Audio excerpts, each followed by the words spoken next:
Good evening, this is Point Blank here at KTN News, shooting here from the Nairobi Serena. This weekend on Saturday, on the 7th of September, I turned 50 and had a party. As words of Merchant of Venice, Shakespeare said, with and laughter, all drinkers come. And I had many guests, family and friends. The event was graced by none other than Prime Minister Raila Amolo Odinga. What happened on that day? On 7th September 2019, KTN Point Blank host Tony Gashoka celebrated his 50th year milestone.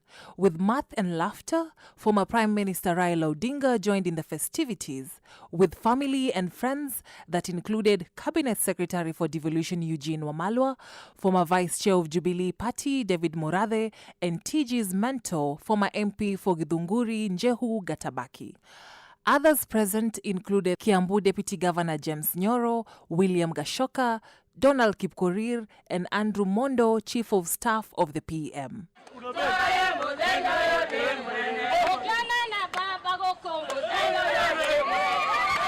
Among the touching tributes read out was that of the former ambassador to Kenya, Mike Ranebaga, who wrote, "I believe that I can rightly take credit for having christened you the David Axelrod of Kenya because of your immense skills as a political strategist and operative. On your birthday, as we celebrate you, I want to highlight the skills that you have employed to bring people together in the service of your beloved Kenya. I will never forget and I will always be indebted to you for the critical role that you played in helping to resolve the post-election crisis during 2007 and 2008.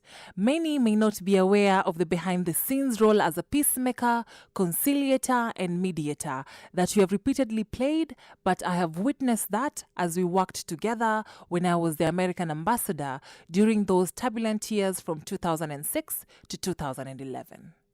TG was then joined by his son Chris, Raila, Wamalwa, and Budalangi MP Raphael Wanjala in cutting the two-tier chocolate cake. He's a jolly good fellow, and so say all of us. The Mau Forest Complex is a major national matter and is actually at the center of conversations on conservation of the forests in Kenya, and an important water tower. With over 400,000 hectares already lost in that forest, is there a possible solution to the Mau? Is there a win-win situation in the Mau?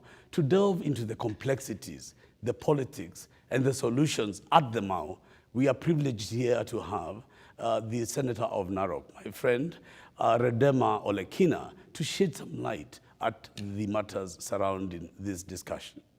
Covering over 400,000 hectares, the Mau Forest Complex is not only the largest closed canopy forest ecosystem, it is also the biggest of the 5 water towers located in Kenya. All but one of the main rivers derives their catchments from the complex. Comprising of 22 blocks, the Mau Complex traverses 5 counties, namely Kericho, Nakuru, Narok, Bomet, Uasin Gishu. The most affected block is the Maasai Mau Forest, which has been gazetted as trust land and is under Narok County government. Illegal settlements and encroachment, prohibited logging of indigenous tree species, extensive and unregulated charcoal burning, and crop and livestock farming have been listed among the tangible threats of ecosystem.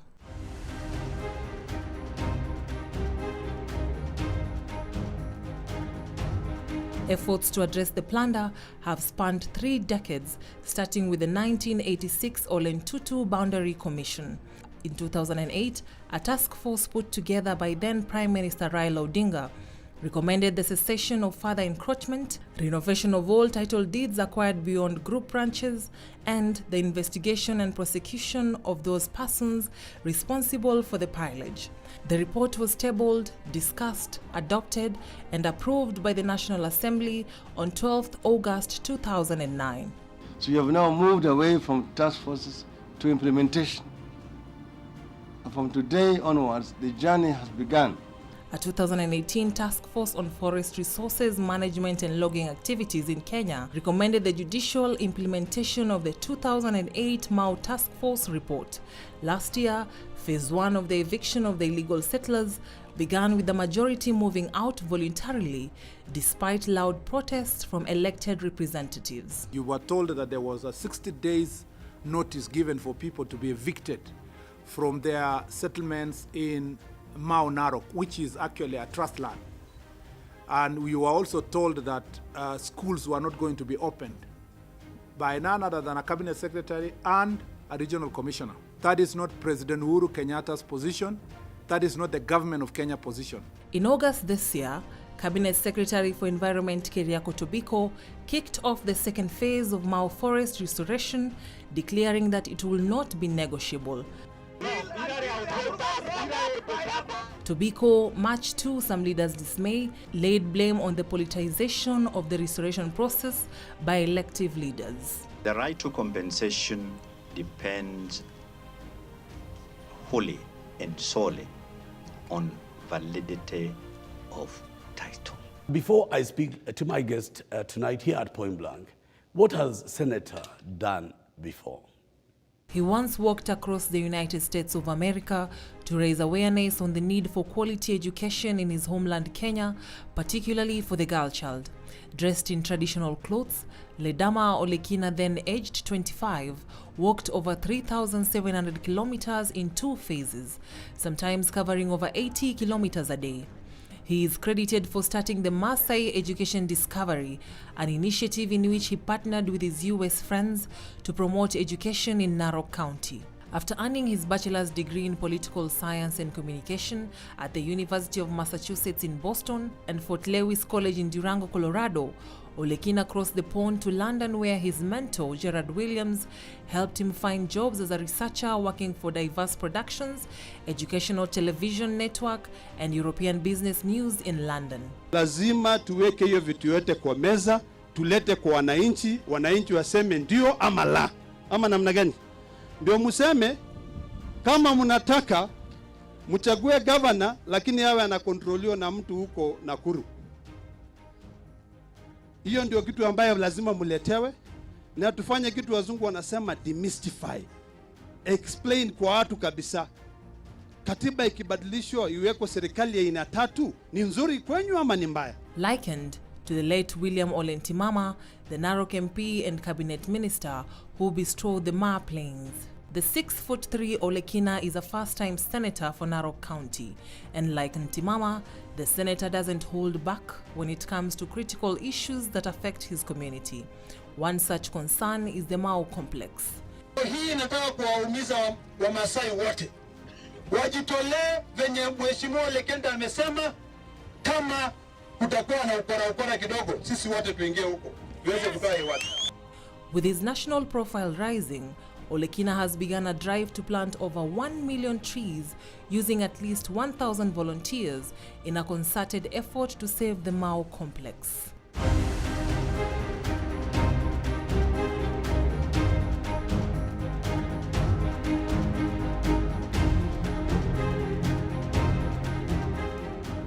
Very happy to have my brother and friend, Senator. Karibu sana to KTN. Thank you very much. Karibu sana Point Blank. Thank you very much. Mheshimiwa, I want to just start because a lot of Kenyans don't know how many water towers we have in Kenya.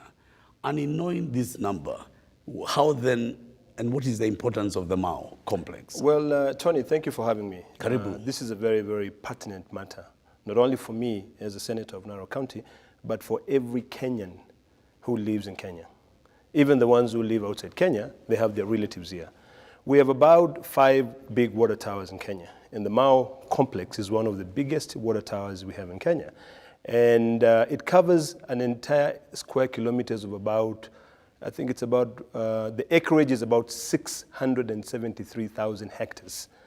And out of this, it covers about 130 square kilometers. This is an area which, if conserved properly, it can be able to feed this nation, for years and years and years to come. One of the biggest problems we've had with the encroachment into the water towers is that we have seen rivers drying over time. We have seen, a ravaging drought, really decimating populations. I'm telling you, in Narok County alone, in the month of January, February, and March, that county is littered with carcasses of dead animals, both domestic and wild animals, because of the destructions of the Mau forest. Mheshimiwa, I want to, for clarity, geographically, the Mau sits between what? What are the parameters? Geographically, the Mau sits within about 7 counties. You know, part of it sits in Narok, the other part sits in Nakuru, the other one part sits in Bomet, Kericho. It extends further, all the way to the Nandi, almost closer to Nandi Hills, really, because that's an entire complex. It goes up. Understood. So, Mheshimiwa, there are the residents who then occupy that geographical expanse. And a lot of what the public know, it seems to be a Kalenjin conflict. So to the extent of viewer understanding, what are the percentage of communities living in and around the Mau? Let me put it this way. We have 21 blocks of the Mau Forest Complex. And one of those blocks is the Maasai Mau complex, which is the 21st block. That's the one that sits in the Narok County. And that part of the Mau Forest had been really conserved and set aside as a trust land because of what it has inside. It has many sources of rivers. And in that area, it was only 100% Maasai who lived in that area. But then over time, we saw a lot of encroachment. Some brought about by the Maasais inviting people, some brought about by the Ogiek selling land, and some even brought about by our own doing of the Maasais selling part of the land. Historically, the Mau complex had about 5 group ranches which were bordering it.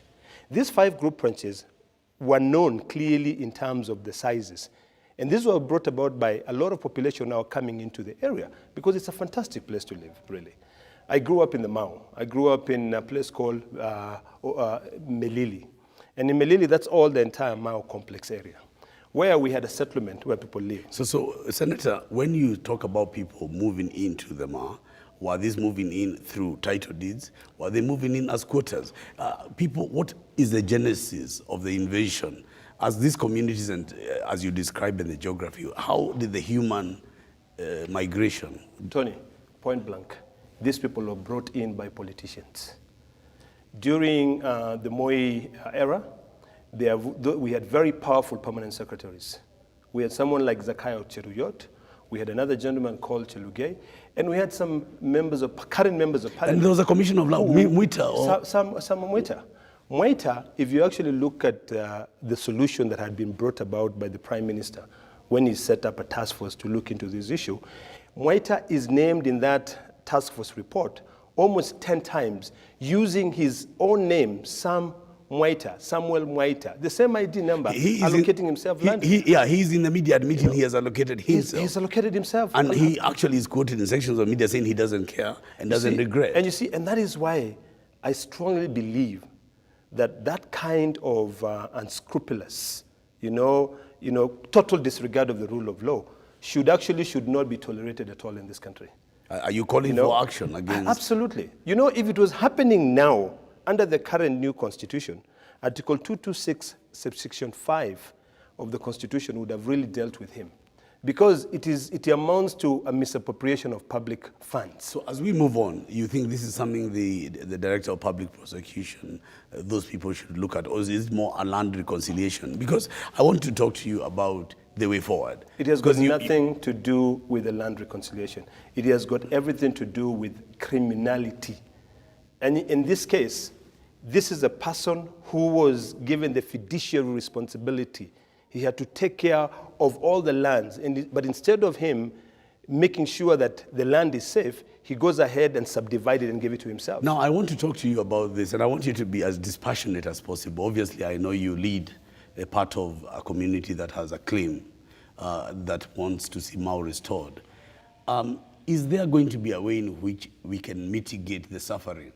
Let's say those people who may have got there not with any fault of their own, that titles were given or not given, title people bought and land that was sold by both sides of the divide, grabbed land, trust lands. Tony, I love your show because it's point blank, and I'm going to be point straight. I'm going to tell you what's happening. Those people did not get there by accident. Those people were brought there. If you look at the action of someone like Zakayo Cheruyot, allocating himself 10,000 acres of land, he needed labor.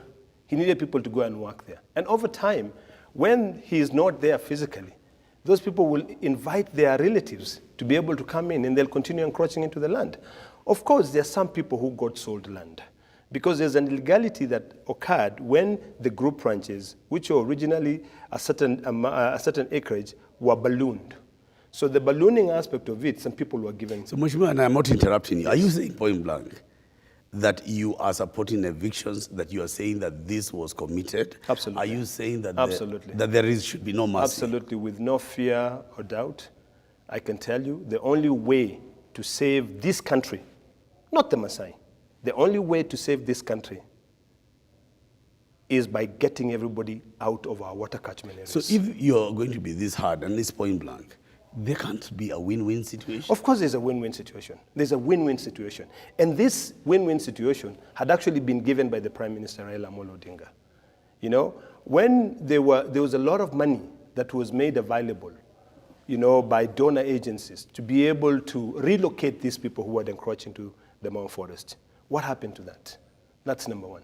Number two, I'm on the record saying that everyone who has encroached into the Mau forest has got a second home.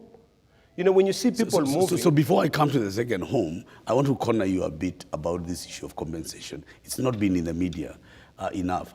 Are you saying that government, because people are now talking about IDPs, people are talking about, you know, people who have been displaced, is there money, is there a political case for compensation? Now, let me ask you, Tony, if I come here... I'm asking point blank on compensation. On compensation, zero compensation.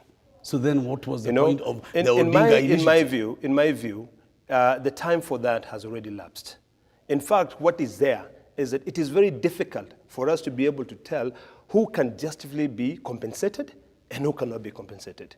Because when you have people, I've asked these people to produce their titles. Bring your title. In fact, I'm even on the record asking the president to suspend everything with his Big Four agenda, put his cabinet into this issue. Set up a tent in the Mau forest, somewhere there or in Narok County, invite every single person who is laying a claim on the Mau forest, let them put their paperwork there, and we have a solution. If I was the president of this country, I would have stopped everything to make sure that I preserve that forest. Senator Ledema, are you telling Kenyans that the president is sleeping on his job? I'm not saying the president. No, this is what point I'm blank. saying, You can't say point blank. Yes. I'll put it this way. Yeah, why is I Kenyatta am very happy with what President Kenyatta is doing. Yeah. He's taken action. This is an issue that began during the Moi era, it came during the Kenyatta era, and now Kibaki era. With Kibaki era, Yes. and now Kenyatta is actually doing So I something am asking about you it. again point blank. Yes. What are you telling the Kenyatta to do more of? What I'm telling You're Kenyatta- calling on cabinet. What I'm telling Kenyatta to do is to continue. Like in Swahili, they would say, usilegeze kamba. Proceed. Because history will remember you as someone who saved this country. Let's go back to this the dichotomy you bring, if it's not a dilemma, about the second home. I've not seen enough interrogation to this issue. You're suggesting and you're telling the millions of our viewers here at Point Blank that everybody at the Mau has a second home. Absolutely. I'm asking point blank, what evidence I'll do you put have? it this way. If these people did not have a second home, then you will not see the like of Murkomen, the like of Aaron Cheruiyot coming from Kericho to come and say we are defending our people. I live in Narok. I visit the Mau forest almost every weekend. The Kipsigis who live in Narok have got no problem with my actions. They have a problem with the invaders. I get phone calls every single day, and I'm willing to show you some SMS messages saying, Mheshimiwa, endelea na hiyo. Because people are suffering. Now, let's just push this a bit further here at Point Blank. You're saying that the people who have their principal families, or let's call primary families, are residing in other sections at the Greater Rift Valley, be it Kericho, etc. And they have got siblings or family members now at the Mau. And that's why it's politically important for what you're saying, Cheruiyot and others to get involved? Absolutely. And let me put it this way. If you look at, because you had asked about... Just like for Kenyans to understand, I'm not interrupting you, like Nairobi, many people who are here vote up country, elsewhere outside. Yes. So what you're simply saying, Mau Forest is a mirror, like the coasts and here. Absolutely. And I'll put it this way. If you look at, even when you hear the language or the script of someone like Aaron Cheruiyot, you know, he's saying, In Kericho, we have a perfect forest. It has never been destroyed. But in Narok, you've destroyed your forest. It is his people who are leaving Kericho, coming all the way to Narok and destroying it, because they cannot be able to encroach into the Kericho Mau forest complex because of two reasons. One, there are multinational corporations that are planting tea around that area. So the place where human beings could live has now been converted into a cash crop, where the tea is planted. Now, those people have got to look for somewhere else to grow their food. In fact, if you go with me to the Mau forest, and one day I'd like to invite you, you will find that people have gone there and cultivated. There are no homes. In fact, they're just temporary shelters. Mostly people use that area to grow their potatoes. Senator, this is very important news. Are you saying, are you alleging, or are you not even alleging, are you stating that actually people are using the Mau forest for commercial, not residents? Absolutely. So, the commercial activity started there during the Moi era, when the powerful permanent secretaries were in office. They are the ones who use that place for logging.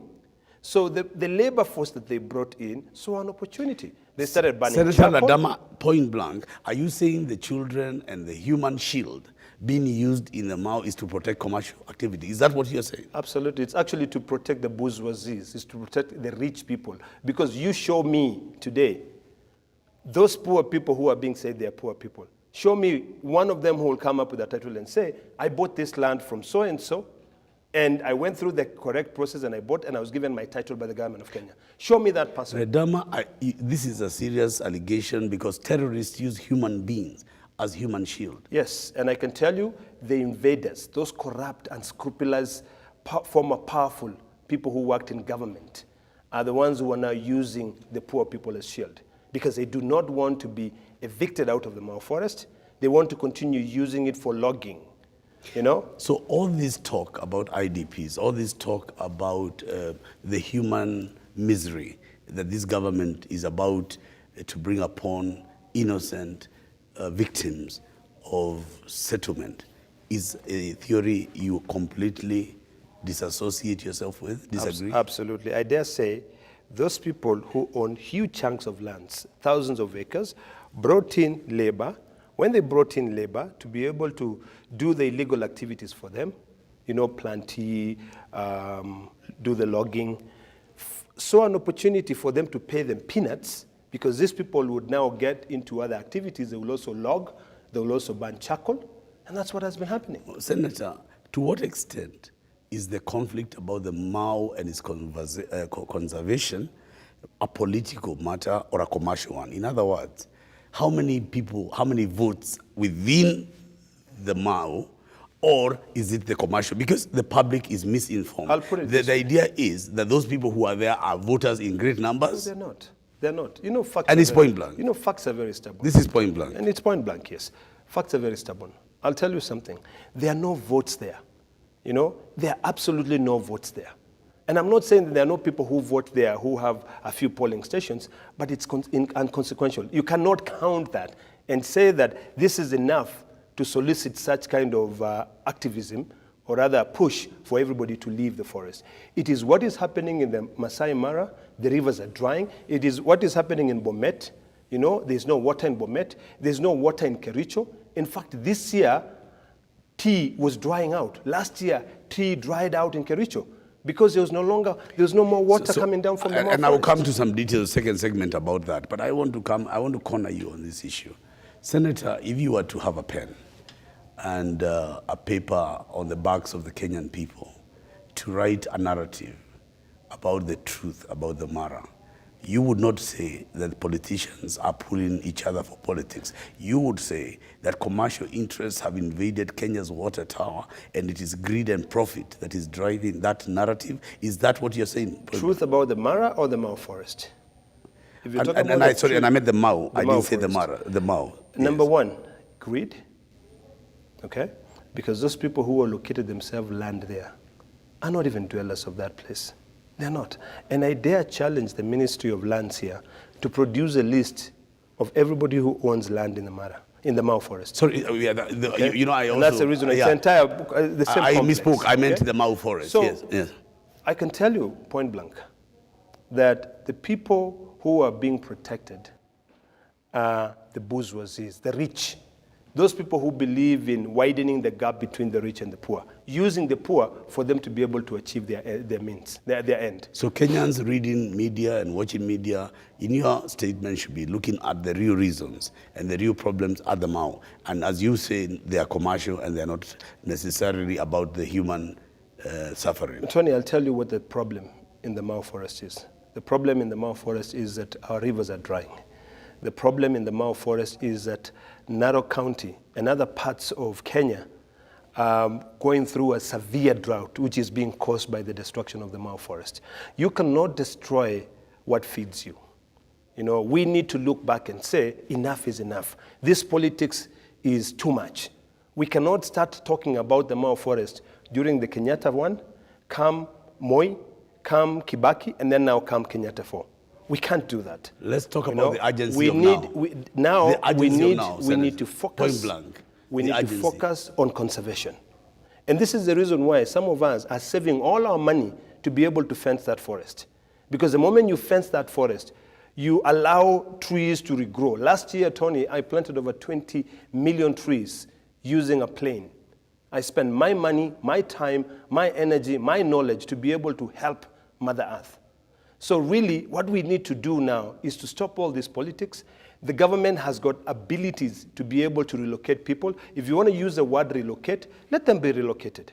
Because honestly, there's no way I can come here, stay in Serena, I'm protected by a small askaris here outside, and then I say, for me to move here, I have to be compensated. So Mheshimiwa, because I need to put everything in perspective here at Point Blank, you're saying the time of talking, the Ma leaders, the Kalenjin leaders, this kind of boardroom meetings chaired by government, are you saying that time is over? The urgency of now is for the government of the Republic of Kenya to act. I'll put it this way. I need to know point blank. I'll use my own I want words, an answer point blank. My answer point blank is this. The time now is for Keriako Tobiko, Natembeya, and of course the president to act decisively and to give this country a solution. Time for boardroom meetings, that time ended a long time ago. We're just going to be appealing to emotions and appealing to emotions. Some people will go into that board and say, oh, people are dying. And let me tell you, they don't even know about those people. Because what they do is that they care so much about their $1 million house or what's inside their $100,000 car. Nothing else. You know, they don't care about the people down on the ground. We care about them because we are there with them. You're watching Point Blank here at KTN News. Senator Ladama says the people of the Mau are being used as human shields. He says to Kenyatta, ignore it. The time for action is now. It's KTN News.